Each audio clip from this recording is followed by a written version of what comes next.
네, 반갑습니다. 별로 안 반가우신가 보네요. 반갑습니다. 네, 오늘 귀한 또 우리 교회에서 함께 하나님 말씀 나눌 수 있어서 너무 감사합니다. 오늘 이곳에 우리와 함께 하신 하나님께서 오늘 우리에게도 예배하신 특별한 은혜를 허락하실 줄 믿습니다. 네, 저는 이제 목사님 말씀해 주셨던 것처럼 따라하는 기도라는 이 유튜브에 영상 콘텐츠를 올리고 있거든요. 혹시 들어보셨나요? 네, 아유 좋습니다. 감사합니다. 제 채널에 구독자분 있으면 손 한번 들어보십시다. 예, 부산에 많더라고요. 제 구독자분들이 많이 계시네요. 예, 좋습니다. 여러분 다 잘 돼 계시겠지만 구독하신 분들 조금 빨리 잘 될 겁니다. 네, 제가 이제 어떻게 이걸 처음 시작하게 되었냐면, 저는 이제 2019년까지 분당에 있는 지구촌교회에서 사역하고 2020년 이제 안식년의 시간을 1년을 보냈거든요. 근데 안식년 시간 가지면서 이제 아무 계획이 없었는데 제가 제 아내에게, 여보 우리 안식년 시간 동안 우리 매일 가정 예배 드리면 좋겠다고 그랬더니 제 아내가 가정 예배는 좋은데 그걸 매일 해야 되냐 그러더라고요. 그래서 그래도 매일 하면 좋겠다고. 그래서 저녁에 9시에 그냥 30분씩 짧게 이제 가정 예배를 드렸는데, 가정 예배를 드리다 보니까 하나님께서 이 가정 예배에 진짜 은혜를 엄청 부어주셨어요. 그래서 가정 예배 드리면서 아내도 울고 저도 울고 또 말씀 나누고 제가 아내 축복해주고 아내가 저를 축복해주고 함께 기도하고 또 하나님 주신 은혜들 서로 나누고 하다 보니까 시간이 점점 길어져서 막 새벽 2시에 끝나기도 하고, 하루는 12시가 넘어서 가정 예배가 끝났는데 제 아내가 저를 보더니 여보 나 내일까지 못 기다리겠다고, 우리 내일 가정 예배 지금 바로 드리면 안 되냐고. 그래서 제가 그건 아닌 것 같다고 막 말리고 막 그랬거든요. 이제 가정 예배 때 너무 하나님 주신 은혜가 컸는데, 하루는 가정 예배 때 말씀이 뭐였냐면 우리의 삶이 다른 누군가에게 도움을 주는 삶을 살아야 된다, 이런 말씀이었어요. 도움을 주는 삶을 살아라. 근데 안식년이고 또 코로나가 터져 있고 뭐 도우려고 해도 뭐 마땅히 할 게 없는 거예요. 근데 이제 그날 아침에 있었던 일이 생각이 났어요. 우리 핸드폰에 보면 아침에 카톡에 오늘 누가 생일이라고 알려주거든요.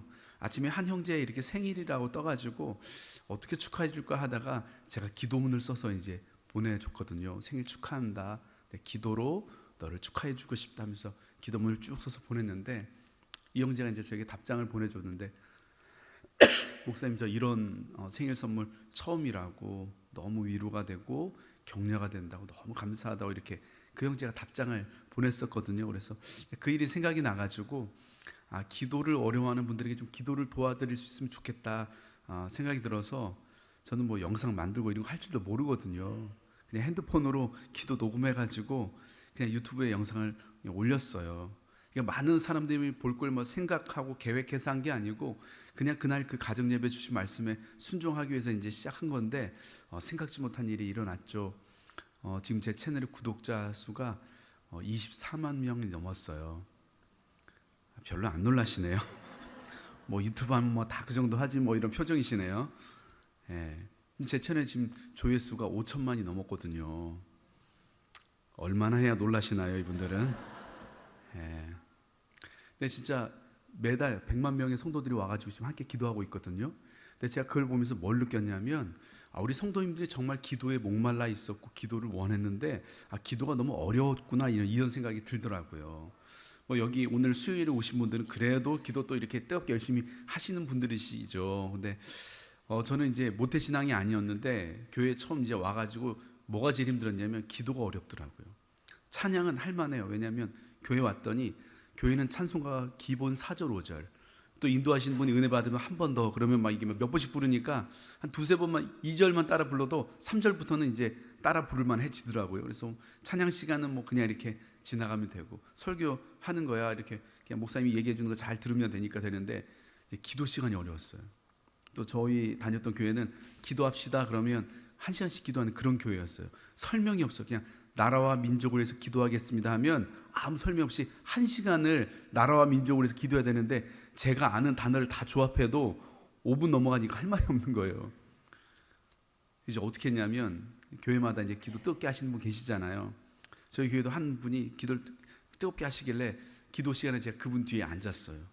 그래서 어떻게 기도했냐면, 그분이 기도하고 나면 저는 이렇게 기도했어요. 주님, 제가 하고 싶은 기도가 이 기도였어요. 주님, 이 기도 저에게도 응답해 주세요. 주님, 이 기도 저도 아멘이라고.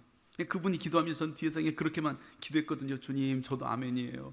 맞아요, 주님, 저도 이 기도 응답해 주세요. 그렇게 기도했는데 신기해요. 제가 혼자 앉아가지고 기도하려고 앉았는데 그 집사님이 하셨던 기도가 생각이 나요. 제 입에서 그분이 하셨던 기도를 저도 똑같이 따라 하고 있더라고요. 여러분, 기도는요 어렵지 않아요. 쉽습니다. 누구나 할 수 있어요. 그냥 듣고 따라하면 돼요. 예. 남이 한 기도 그거 뭐 듣고 따라한다고 그게 기도가 될 수 있냐고 이렇게 질문할 수 있거든요. 근데 그렇지 않아요. 기도는 듣고 따라하는 것부터 시작하는 거예요. 예수님 제자들이 예수님 껴가지고 예수님, 우리에게도 좀 기도를 가르쳐 달라고. 그랬더니 예수님께서 뭐라고 말씀하시냐면, 그러므로 너희는 이렇게 기도하라. 하늘에 계신 우리 아버지요. 주기도문 들려주세요. 제자들이 예수님께 와서 기도 가르쳐 달라고 했더니 예수님이 주기도문 들려주시면서 이거 듣고 따라하라는 거예요. 따라하는 기도의 원조가 저인 줄 알았는데 예수님이셨더라고요. 여러분, 성경에서 가장 아주 오래된 기도 훈련 방법이 뭐냐? 듣고 따라하는 거예요. 제 채널은 이제 기도를 듣고 따라하다가 응답 받으신 분들의 간증이 엄청 많아요. 댓글 한번 와보세요. 막 뭐 1000개 이상씩 댓글 달려 있고 하거든요. 근데 거기 보면 이제 기도를 듣고 따라하면서 응답 받으신 분들이 간증을 달아놓는데, 뭐 목사님 저 기도하고 싶었는데 기도가 안 된다. 모태신앙이라고.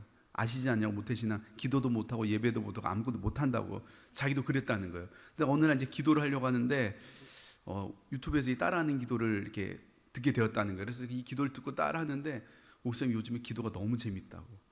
아침에 눈 뜨면 기도부터 한다고. 자기 전에도 기도하고 잠든다고. 심지어는 자기가 자다가 깼는데 그냥 안 자고 기도하고 잠들었다고. 기도가 너무 재미있어졌다는 거예요. 기도를 듣고 따라하면서 기도가 그렇게 어려웠었는데 기도가 너무 재미있어졌다고. 어떤 분은 우울증 약을 10년 이상 드셨는데 기도를 듣고 따라하면서 우울증 약을 끊고 일상생활이 가능해졌다고. 이렇게 또 간증을 남겨주시고, 밤에 잠을 못 주무시는 분이셨는데 수면제를 끊고 잠을 주무시게 되시고, 또 어떤 분은 삶이 너무 힘들어가지고 극단적인 선택까지 했었는데 기도를 듣고 따라하는데 하나님께 자기에게 살아야 된다고 살라는 마음을 주셔서 목사님 저 다시 살기로 했다고 댓글을 남겨주시고, 또 한 30대 중반 자매였는데 이 자매는 그렇게 하나님께 울면서 막 따지듯이 기도했대요. 하나님 왜 제 기도 안 들어주냐고. 저는 왜 안 되냐고. 남들 다 하는 결혼 왜 저는 안 시켜주냐고. 저 결혼시켜달라고 하는 기도도 이기적인 기도고 이런 것도 욕심으로 하는 기도냐고. 왜 전 안 되냐고 막 하면서 그렇게 울면서 하나님께 막 따지듯이 할소했는데, 우연히 유튜브 알고리즘의 은혜로 거기서 배우자를 구하는 기도를 보게 됐대요. 그걸 밤에 틀어놓고 듣는데 그렇게 눈물이 나더래요. 그냥 틀어놓고 이제 잠들었는데, 그리고 나서 몇 번 따라 했나 보죠. 그리고 나서 며칠 지나지 않아서 한 형제를 소개받았는데 그 형제랑 결혼하게 됐다는 거예요. 그래서 목사님 와서 주례해달라고 그래가지고 가서 주례해주고 온 적이 있어요. 또 한 30대 중반 자매는 대전 사는 자매인데 신앙이 없는 자매예요. 근데 이 자매가 암에 걸린 거죠. 근데 제 채널 구독자분이 이 자매의 사촌 언니였어요. 그래서 사촌 동생이 암에 걸렸다고 하니까 제 기도 영상을 보내주면서 한번 들어봤으면 좋겠다, 이 기도를 한번. 근데 그 자매가 그냥 지푸라기라도 잡는 심정으로 그 기도를 틀어놓고 듣기도 하고 따라도 하면서 온종일 그 기도를 들으면서 반복해서 듣고 따라 했다는 거예요. 그리고 나서 또 이제 항암 치료를 받기 위해서 이제 병원에 가서 검사를 했는데 암세포가 다 사라졌다는 거예요. 울면서 연락이 왔어요. 하나님 고쳐주셨다. 여러분, 하나님의 사랑이 믿어지지 않는 분들이 기도를 듣고 따라하면서 하나님의 사랑이 믿어지고 재정적인 그 어려움이 해결되고 깨어진 관계가 회복되고 자녀의 문제가 회복되고, 여러분 이것이요, 하나님이 들으시고 응답하지 않으시면 이런 일들이 어떻게 가능하겠어요? 여러분, 기도는요 어렵지 않아요. 여러분, 기도를 너무 어렵게 생각할 필요 없습니다. 기도는 쉽습니다. 그냥 듣고 따라하면 돼요. 따라하는 것부터 시작하는 거예요. 오늘 뭐 이게 기도하시는데 너무 기도 이렇게 잘하시는데 어느 교회나 가서 대표 기도하시는 분들 기도 들어보면 그 담임 목사님 기도 비슷해요. 들었던 그 단어들이 이렇게 순서만 바뀌어 있을 뿐이지 다 들었던 단어들이거든요. 어느 교회나 다 그렇더라고요. 다 듣고 따라하는 거예요. 아멘. 근데 우리가 이제 오늘 기도에 대해서 나누는데, 기도에 대해서 우리가 반드시 기억해야 될 한 가지가 있다면 그건 뭐냐면, 기도는 방식보다 대상이 중요하다는 거예요. 기도는 방식보다 대상이 중요합니다. 많은 분들이 기도를 하는데 정말 다양한 모습으로 사람마다 다 기도하는 모양이 다르거든요. 어떤 분들은 막 주여 부르짖으며 기도하는 분들 계시고, 어떤 분들은 친구들과 대화하듯 이야기하듯 조곤조곤 이야기하면서 기도하는 분들 계시고, 어떤 분들은 방언으로 기도하는 분들 계시고, 또 어떤 분들은 침묵으로 기도하는 분들이 계시거든요. 다양해요. 근데 우리가 실수하는 게 있는데 뭐냐면 기도의 스타일을 가지고 기도를 판단한다는 거예요. 많은 분들이 기도의 방식과 기도의 스타일로 기도를 판단하더라고요. 어떤 분들은 막 주여 부르짖어 기도하는 분들 보면서 하나님이 귀가 먹었냐고, 뭘 그렇게 시끄럽게 기도하냐고, 유난 그만 떨라고, 새벽에 막 주여 기도하니까 메모 남겨놓고 왔더라고요. 예배당 전세 냈냐고, 조용히 기도하라고. 예.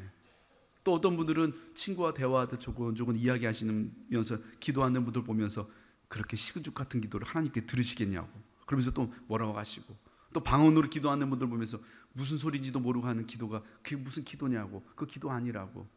또 침묵으로 기도하는 분들 보면서 그건 이방 종교에서 행하는 명상에 불과하다고, 침묵 기도는 기도가 아니라고, 이렇게 기도를 판단하는 분들이 계시더라고요. 그러나 그렇지 않습니다. 하나님은요, 어떤 스타일의 기도를 좋아하는 게 아니고 기도하는 저와 여러분을 좋아하십니다. 하나님은 어떤 기도도, 부르짖는 기도도 들으시고, 대화하는 기도도 들으시고, 방언 기도도 들으시고, 침묵 기도도 들으신다는 거예요. 이 기도의 스타일은요, 틀린 게 아니고 다른 거죠. 하나님 어떤 기도도 다 들으십니다. 여러분, 우리만 기도하지 않아요. 다른 많은 종교에서도 다 기도해요. 근데 그들의 기도와 우리의 기도의 차이점이 뭐냐? 그들의 기도와 우리의 기도의 차별성, 우리만의 기도의 독특성이 어디에 있느냐? 기도의 스타일이나 기도의 방식이 아니고요, 기도의 대상이 다르기 때문이라는 거예요. 우리만의 독특성은 우리가 지금 누구에게 기도하고 있느냐, 이게 중요하다는 거예요. 여러분, 우리 누구에게 기도하죠? 하늘에 계신 우리 아버지요. 성경을 통해 계시된 이 성삼위 하나님, 온 우주 만물을 창조하시고 다스리시고 구속하시고 완성하신 하나님, 나의 모든 문제보다 더 크시고 원수보다 강하시고 나보다 나를 더 사랑하시는 그 살아계신 하나님께 기도한다는 거예요. 기도할 때 우리의 기도의 스타일, 기도의 방식이 좀 부족해도 괜찮습니다. 기도의 내용이 좀 부족해도 괜찮습니다. 기도하는 우리 자신이 부족해도 괜찮습니다. 그러나 우리가 기도할 때 반드시 기억해야 될 한 가지가 있다면, 내가 지금 누구에게 기도하냐는 거예요. 우리가 살아계신 하나님께 기도한다는 것, 이 기도의 대상을 분명히 하시기를 주님의 이름으로 축복합니다. 다른 거 다 잊어버려도 괜찮아요. 오늘 나누는 거 다 잊어버려도 괜찮은데, 우리가 기도할 때 반드시 기억해야 될 한 가지가 있다면, 내가 지금 누구에게 기도하고 있는지. 기도는 물론 열심히 해야 돼요. 뜨겁게 해야 되고 전심을 다해서 해야 되는데, 우리의 열심보다 더 중요한 건 내가 지금 누구에게 기도하는 거예요.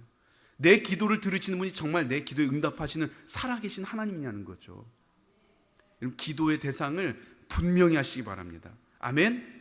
근데 많은 분들이 의외로 기도의 대상을 분명히 하지 않더라고요. 뭐 누구든 상관없대요.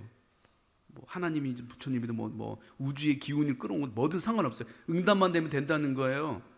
그러니까 예배당에 와서는 하나님께 기도하는데요, 새해 시작하니까 신년 운세 보러 가더라고요. 자식 결혼시켜달라고 그렇게 하나님 앞에 와서 기도했는데, 결혼한다고 배우자 데리고 갔더니 사주 궁합 보러 가요. 빨간색으로는 자기 이름 하나도 제대로 못 쓰고, 손 없는 날 그거 찾아가면서 그거 가지고 이사도 해야 되고, 뭐가 이렇게 많은 거예요. 근데 그렇지 않아요. 여러분, 신앙의 대상을 분명히 하실 수 있기를 우리 주님의 이름으로 축복합니다. 아멘. 아멘. 우리 누구에게 기도한다고요? 살아계신 하나님께. 자, 그럼 오늘은 우리가 왜 기도해야 되는지 함께 나누면 좋겠어요. 왜 우리가 기도해야 되는지. 첫 번째, 우리는 왜 기도해야 되냐면, 기도는 하나님의 자녀만이 누릴 수 있는 놀라운 특권이기 때문에 그렇습니다. 기도는 하나님의 자녀만이 누릴 수 있는 놀라운 특권입니다. 여러분, 지금 우리 시대는 매우 자기중심적인 시대가 되었어요. 내가 중요하고요, 철저하게 나를 중심으로 세상이 돌아가고 있어요. 그래서 핸드폰도 무슨 폰이에요? 아이폰.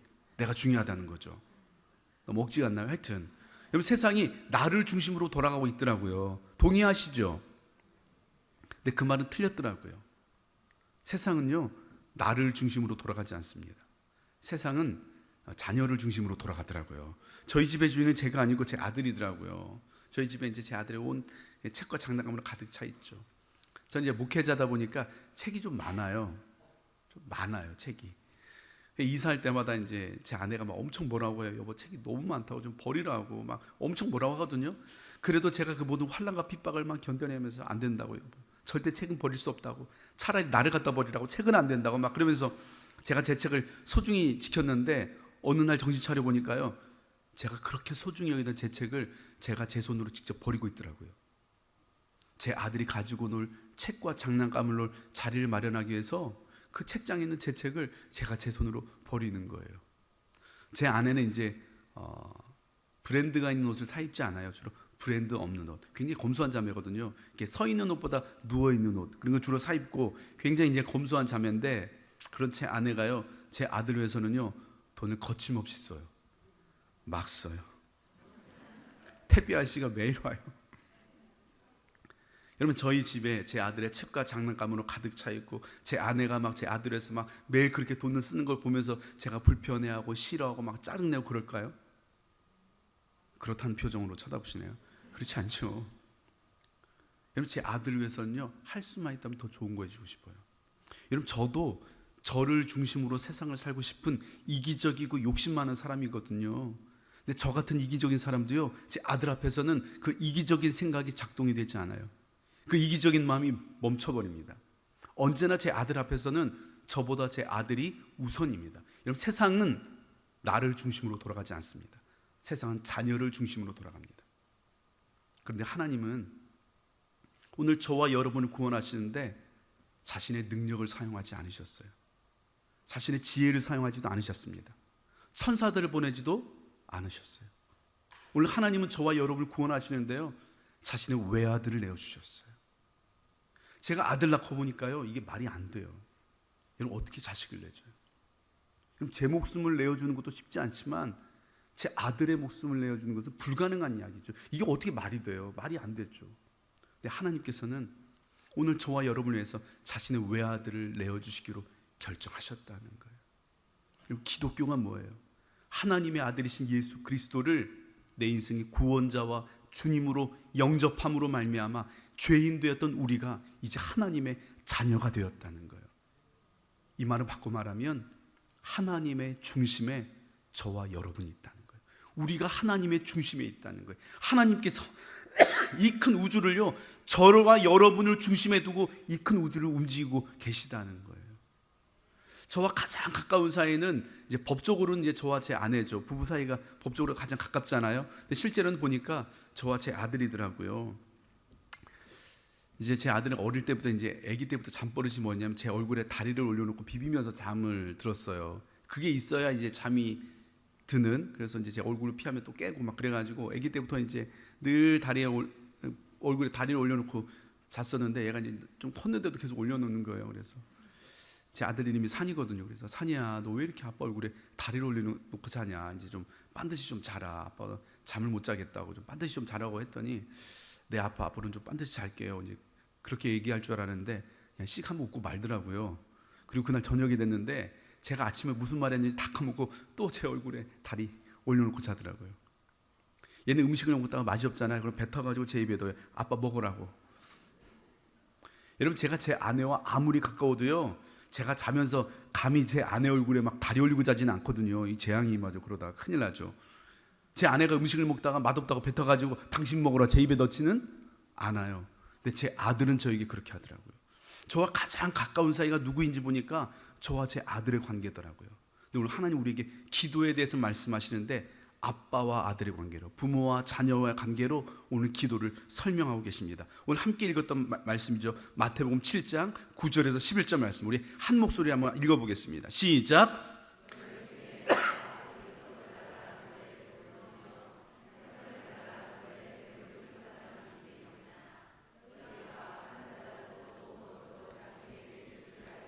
하물며 하늘에 계신 너희 아버지께서 구하는 자에게 좋은 것으로 주시지 않겠느냐. 좋은 것으로 주시지 않겠느냐. 자녀인 우리가 떡볶이 먹고 싶다고 하면 하나님은 떡집이라도 사주시겠다는 거예요. 여러분이 생선 먹고 싶다고 하면 생선 가게를 차려서라도 언제나 우리의 기도에 가장 좋은 것으로 응답하시는 아빠, 아버지라는 거예요. 로마서 8장 32절에 이런 말씀이 있어요. 자기 아들을 아끼지 아니하시고 우리 모든 사람을 위하여 내주시니까 어찌 그 아들과 함께 모든 것을 우리에게 주시지 않겠느냐. 아들조차도 아낌없이 내어주니까 하나님께서요, 오늘 기도하는 저와 여러분에게 주지 못할 게 뭐가 있냐는 거예요. 기도만 하면 다 주시겠다는 것입니다. 여러분, 이것이 자녀의 특권입니다. 제 아들은 저에게 뭔가를 요구할 때 미안해하지 않아요. 죄송해하지 않습니다. 눈치 보지 않아요. 항상 저에게 당당하게 요구해요. 마치 맡겨놓은 거 도로 찾는 애 같아요. 너무 당당해요. 아빠 저 장난감 사달라고. 이제 11월이 생일이거든요. 매일 아빠 생일 선물 뭐라고 얼마나 졸라대는지 몰라요. 근데 제 아들이 이제 18개월 때 이제 어린이집에서 눈 맞아가지고 사귄 여자친구가 있어요. 10살인데 얼마나 서로 이제 애틋한지 몰라요. 이제 서로 이제 이사를 멀리 가가지고 좀 그런데도 또 저희 집에 초대도 하고 저희도 그 집 놀러 가고 막 같이 가족끼리 여행도 가고 또 뭐 에버랜드 또 가기로 예약해놨거든요. 아들의 연애를 위해서 애를 쓰는 거죠 저희가. 이제 근데 제 아들 여자친구가 진짜 너무 예뻐요. 우리 보니까 우리 부산 우리 산성교회 자매님들이 너무 미인이신 것 같아요. 진짜로 너무 예쁘네요. 옆에 보지 마시고 앞에 봐요. 뭘 또 옆을 봐요. 앞에 보세요. 너무 미인이신데 제 아들 여자친구도 진짜 너무 예쁘거든요. 그래서 제가 막 엄청 예뻐해줘요. 넌 어쩜 이렇게 예쁘냐고. 넌 진짜 천사 같다고. 너 날개 분명 있을 텐데 한번 찾아보라고. 날개 어딘가 있을 거라고 막 너무 예뻐하고 하는데 그 아이가 저에게 산이 아빠 저 장난감 사주세요. 한 번도 그런 적이 없어요. 제가 그렇게 예뻐하는데도.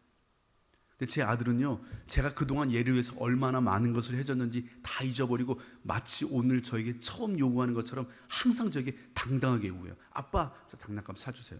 제가 태어나서 얘한테 제일 많이 들은 말이 뭔지 아세요? 아빠 이리 와봐. 아빠 이리 와봐. 여러분 다 많이 들으셨죠? 아빠 이리 와봐. 화장실 했으면 저를 불러요. 아빠. 왜 그러면 똥 그래요. 다 쌌다고 와서 닦아달라고.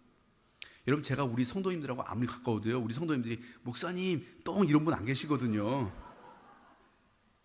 근데 제 아들이 저에게 그렇게 막 당당하게 요구할 때 제 안에 어떤 생각이 드냐면 얘가 나를 진짜 지 아빠로 아는구나 이 생각이 들어서 너무 좋아요.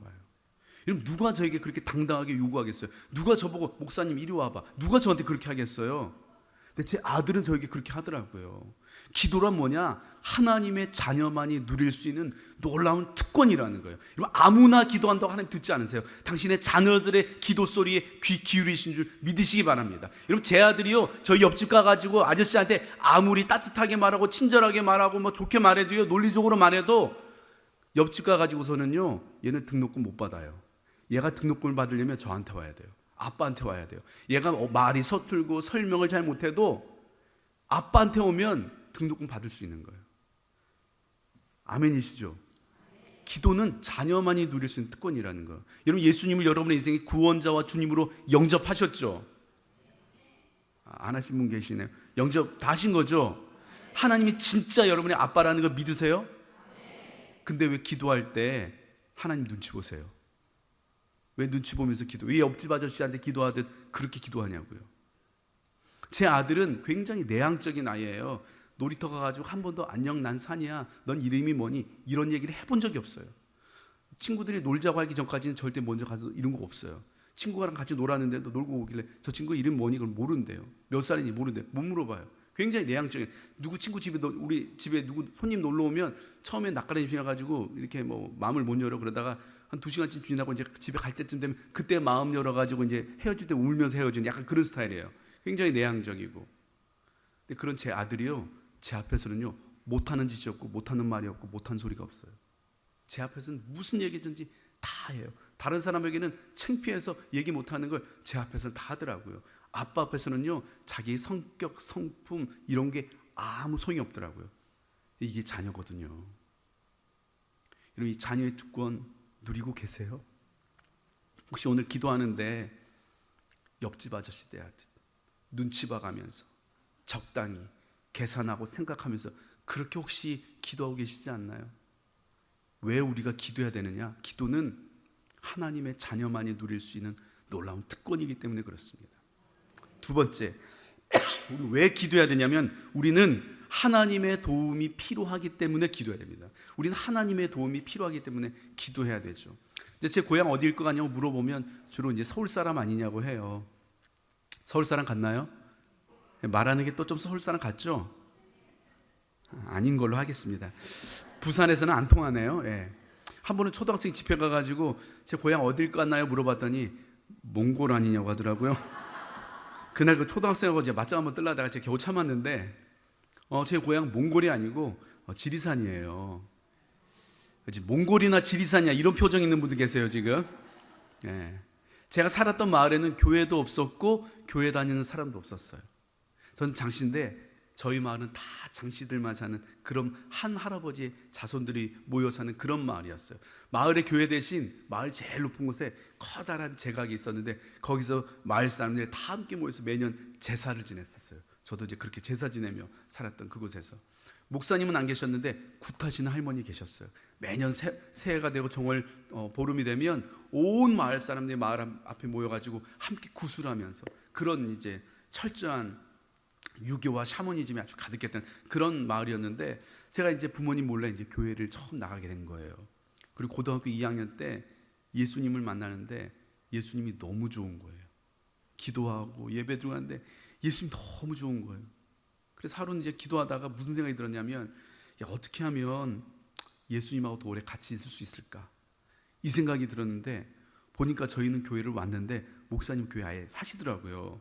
그래서 야, 목사님이 되면 하나님하고 더 오래 같이 있을 수 있겠다 이 생각이 들어가지고 야 그럼 나도 목사님이 되자 그래가지고 가서 여쭤봤어요. 저도 목사님이 되고 싶은데 어떻게 하면 되냐고. 그랬더니 신학대학교를 가면 된대요.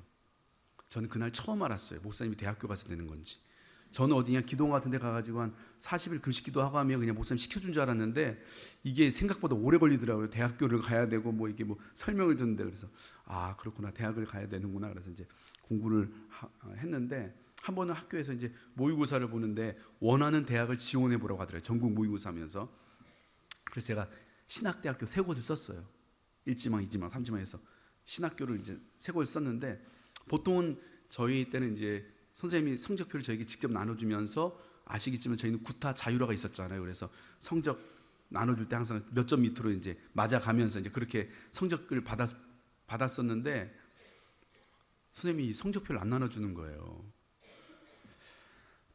그때 제가 기숙사 생활하고 있었는데 주말에 이제 부모님 계신 그 집으로 갔는데 아버지가 저에게 하얀색 봉투를 집어 던지시더라고요. 집에 갔더니 열어봤더니 거기 신학대학교가 적혀 있는 성적표가 거기 들어있는 거예요. 그러니까 얼마나 제가 당황이 돼요. 지금 교회 다닌다고도 얘기 못했는데 지금 신학교 간다는 얘기를 지금 순서가 안 맞잖아요. 뒤집혀 있잖아요. 그러니까 막 너무 이제 의도하지 않게 이게 밝혀지니까 너무 당황이 됐고 저희 아버지도 너무 충격받으셨어요. 아들이 신학을 한다니까.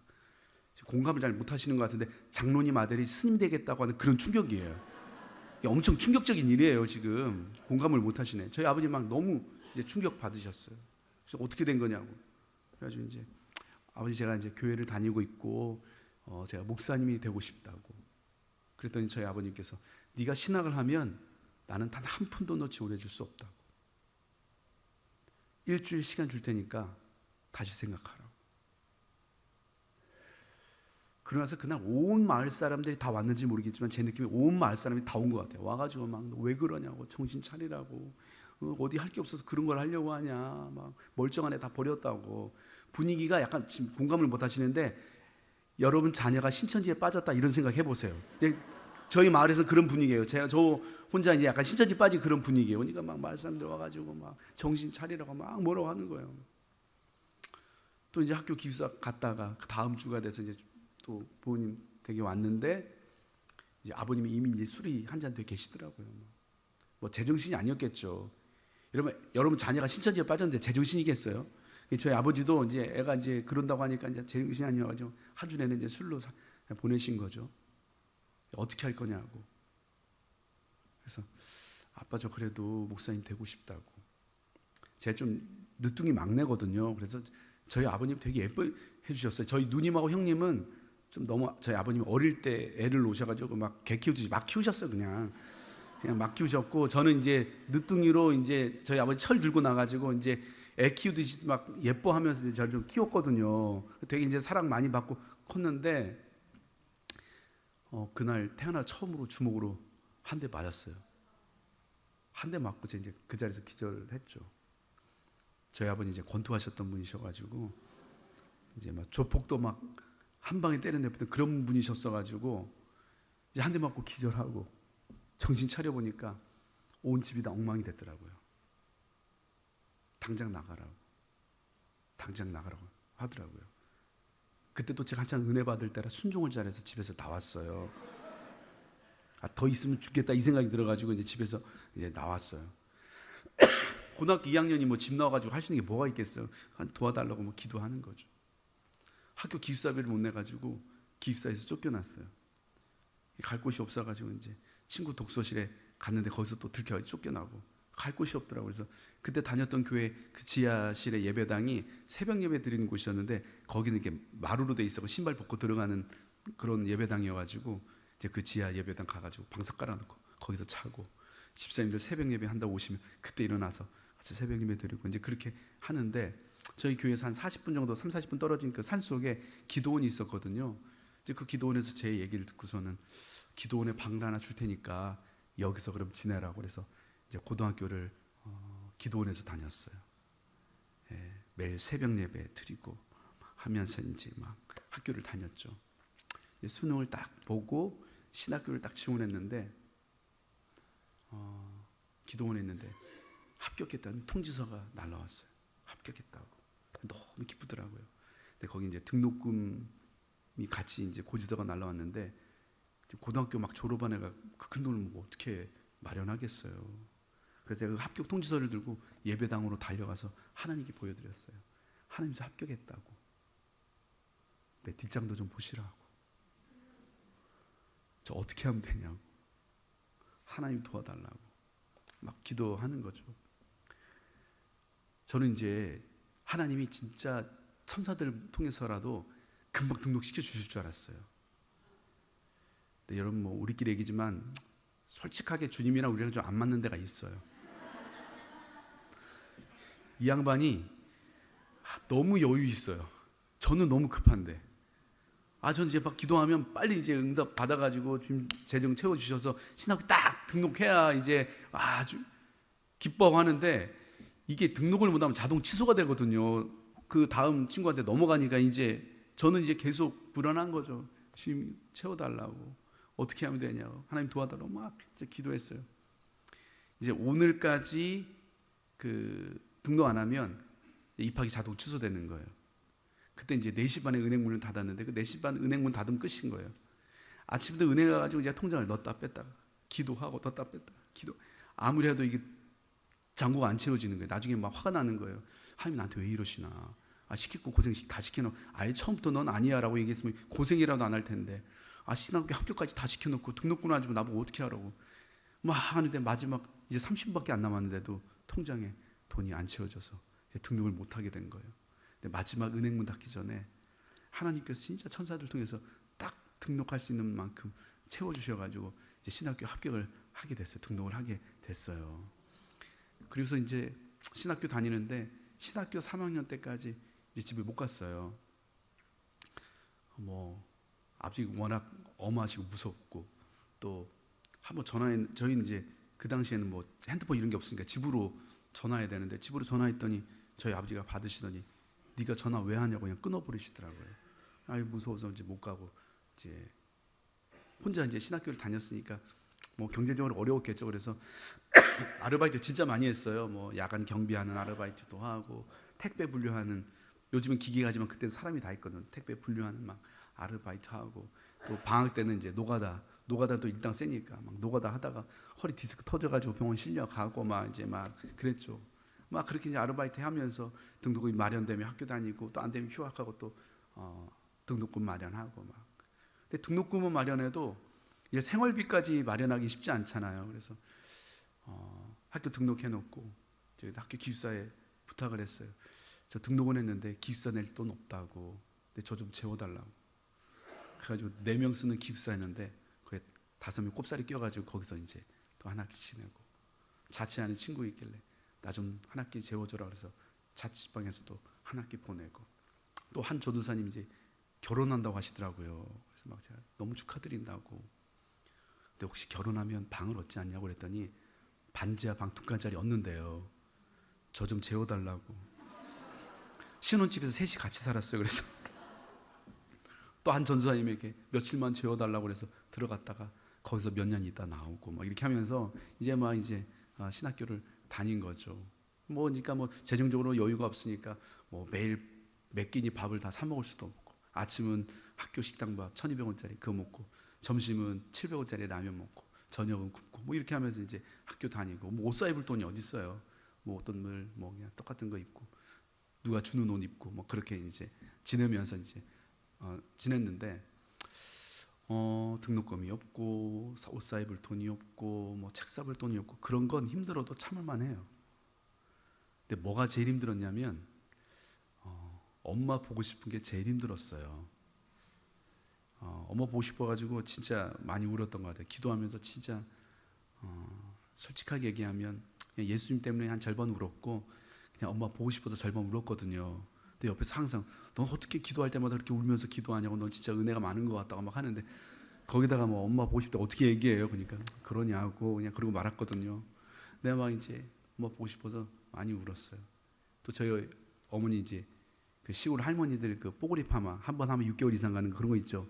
그런 거 이제 파마하신 분이었는데 저 신학교 옆에 그 버스 타러 가는 거기 시장이 있는데 그 시장 지나가면 그 뽀글이 파마는 아줌마들이 보이는데 그 뒷모습만 보면 그냥 엄마 생각나가지고 눈물이 나는 거예요. 또 TV 보면 스토리와 상관없이 그냥 엄마 이야기 나오면 저도 모르게 눈물이 나니까 너무 창피하잖아요. 그래서 아예 TV 자체를 안 봤어요. 그 우는 게 창피해서. 그럼 엄마는 언제 제일 보고 싶은지 아세요? 엄마는 매일 보고 싶어요. 신학교 3학년 이제 가을 추석 무렵이었는데 강당에서 기도하는데 너무 엄마가 보고 싶은 거예요. 그래서 강당 앞에 그 공중전화 부스 가가지고 전화하려고 하는데 전화할 용기는 안 나고 그 전화기 붙들고 거기서 울다가 안 되겠다, 기절 한번 더 하자 이렇게 마음 먹고 그냥 부모님 계신 이제 지리산으로 갔어요. 대문 앞에 섰는데 제 심장이 터질 것 같더라고요. 너무 긴장이 되고 콕콕콕 이 진동이 제 온몸에 느껴져요. 한번 기절해 봤잖아요. 그러니까 이제 얼마나 긴장이 되겠어요. 그러니까 대문 앞에서 큰 소리도 못 내고 엄마 불렀거든요. 근데 엄마가 대답을 안 하시는 거예요. 그래서 엄마 저예요. 저 왔다고. 근데 조용하더라고요. 알고 보니 이사가 없더라고요. 집이 인천으로. 야 너네 집 인천으로 이사 갔다고 하시더라고요. 그래 그 주소를 받아가지고 다시 또 버스를 갈아타가지고 인천 그 부모님 계시다는 그 집에 가는데 야곱의 심정이었어요. 제가 결혼했으면 마누라 먼저 보내고 뭐 재산 있었으면 재산 먼저 보냈을 텐데 뭐 결혼도 못하고 재산도 없고 그래서 혼자 가는데 진짜 아버지 제일 늦게 보고 싶다 뭐 이 생각이었는데 인생은 언제나 우리 계획대로 되지 않잖아요. 갔는데 아버지하고 제일 먼저 눈이 딱 마주치는 거예요. 기절할 준비를 딱 하는데 아버지가 눈도 안 마주치고 딱 들어가시더라고요. 그리고 몇 년 만에 그날 어머니 만나가지고 밤새 부둥켜 안고 울었던 것 같아요. 여러분 아무것도 모르는 고등학교 2학년이 어떻게 끝까지 포기하지 않고 신학을 하고 목회자가 될 수 있었을까요? 기도가 저를 붙들어줬기 때문입니다. 진짜 열심히 기도했어요. 새벽 예배 끝나면 3시간씩 기도했어요. 시간 가는 줄 모르고 기도하다가 7시 수업 시간 지각한 적 여러 번 있어요. 수업 시간하고 수업 시간 그 빈 공강 생기면 무조건 강당에 달려가서 하나님께 부르짖었어요. 하나님 불쌍히 여겨달라고, 하나님 은혜가 필요하다고, 하나님 도와달라고. 저녁에 기숙사로 자취방으로 가기 전에 그 식당 밑에 개인 기도실 가가지고 1시간씩 기도하고, 금요일이 되면 진짜 철야기도 저녁 7시부터 새벽 4시까지 밤새워 기도하고, 또 저희는 또 산기도 많이 다녔어요. 높이 올라가면 주님과 좀 더 가까우니까 응답 빨리 될 것 같아가지고 막 산기도 막 열심히 다니고, 막 명절 되면 다 고향으로 가는데 전 갈 곳이 없잖아요. 명절 되면 전 기도원으로 올라갔어요. 하나님께 부르짖는 거예요. 하나님 올해는 하나님의 은혜를 우리 가정에 허락해달라고, 기적 같은 은혜가 우리 가정에 있게 해달라고, 사랑하는 우리 부모님 주님 불쌍히 여겨주시고 예수님 만나달라고 얼마나 간절히 부르짖었는지 몰라요. 근데 힘들고 지치다가도 기도만 하고 나면 뭔가 모르게 하나님께 저에게 새 힘을 주시는 거예요. 얼마나 주눅이 많이 들었겠어요. 신학교 갔더니 다 막 성골 진골, 아버님 목사님 장로님, 저는 거의 뭐 노예 수준, 뭐 예수 안 믿는 집에 혼자 예수 믿고 혼자 신학교 갔으니 얼마나 위축이 되고 주눅이 들어요. 그래도 기도만 하고 나면 하나님 저에게 뭔가 모를 자신감을 주는 거예요. 앞이 전혀 보이지 않는데도 기도만 하고 나면 마치 하늘문이 열리는 것 같고, 가진 것은 아무것도 없어도 기도만 하고 나면 마치 이 세상이 제 발 아래에 있는 것처럼 느껴지더라고요. 여러분, 우리가 이 힘든 세상을 기도 없이 어떻게 살아가겠어요? 오늘 이곳에는 제가 겪은 고난과는 비교조차 할 수 없는 훨씬 더 큰 고난을 겪고 오셨고, 또 어쩌면 지금 겪고 계실 거예요. 재정의 문제로, 물질의 문제로, 깨어진 관계의 문제로 밤잠을 이루지 못하고, 재정적인 문제로 매일매일 궁지에 몰려 살아가고 있고, 건강의 문제로 한치 앞이 보이지 않고 많은 인생의 어려움 가운데 살아가고 있거든요. 근데 이 힘든 일들을 우리가 기도 없이 어떻게 살아요? 여러분, 우리가 어떻게 해야 되는지 몰라서 못하는 게 아니더라고요. 알아도요, 힘이 없어서 못하는 거예요. 근데 그 힘을 우리가 어디에 썼겠습니까? 이 힘든 세상을 살아낼 힘을 우리가 어디에 썼겠어요? 기도입니다. 기도가 힘이고 기도가 능력입니다. 이 기도로 힘든 세상을 살아낼 힘을 얻는 것이고요, 이 기도로 우리를 향하신 그 하나님의 놀라운 뜻을 이루는 삶을 살게 되는 것입니다. 여러분, 우리의 부족함, 우리의 연약함, 이런 건 전혀 중요하지 않습니다. 우리가 기도만 할 수 있다면 우리는 그 전능하신 하나님의 능력으로 우리의 한계를 뛰어넘는 놀라운 인생을 살아갈 수 있게 되는 것입니다. 여러분, 우리의 외모, 우리의 재능, 우리의 학벌, 내가 어느 대학 나왔는지, 어느 직장 다니고 있는지, 우리 집안이 어떤지, 여러분, 그런 거 중요하지 않더라고요.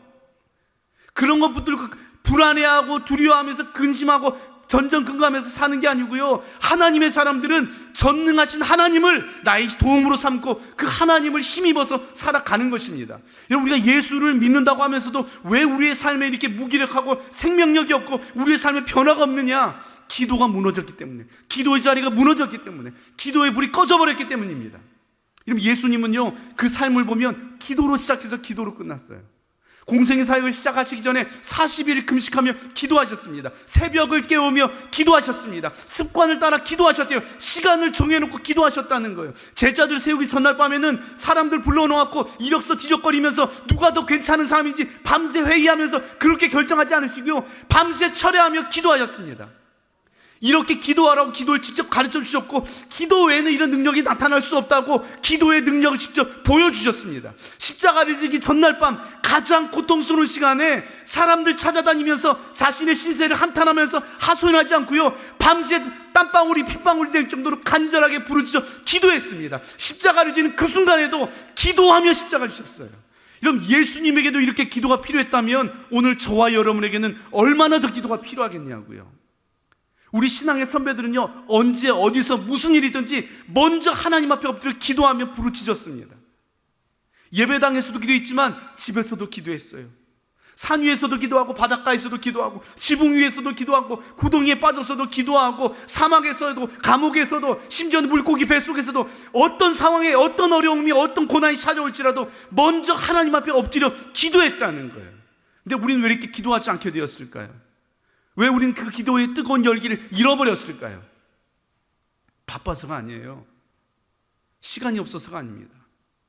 여러분, 아무리 바쁘고 아무리 시간이 없어도 숨은 쉬잖아요. 기도는 영혼의 호흡이라면서요. 목사님, 제가 요즘에 너무 바빠가지고 3일째 숨을 못 쉬고 있다, 이런 분 안 계시잖아요. 왜 우리가 기도하지 않게 됐느냐? 바빠서가 아닙니다. 시간이 없어서가 아닙니다. 겸손이 없기 때문에 그래요. 겸손이 없기 때문에. 하나님 필요 없다는 거예요. 내 힘으로 충분하다는 거예요. 그러니까 기도하지 않는 거죠. 내가 우리가 할 수 있는 것이, 우리 힘으로 할 수 있는 것이 뭐 얼마나 돼요? 여러분, 자녀들이 여러분 마음대로 되던가요? 이런 부부관계에 여러분 노력한다고 그게 되던가요? 여러분, 우리가 하나님의 말씀대로 사는 것이 우리 힘으로 되던가요?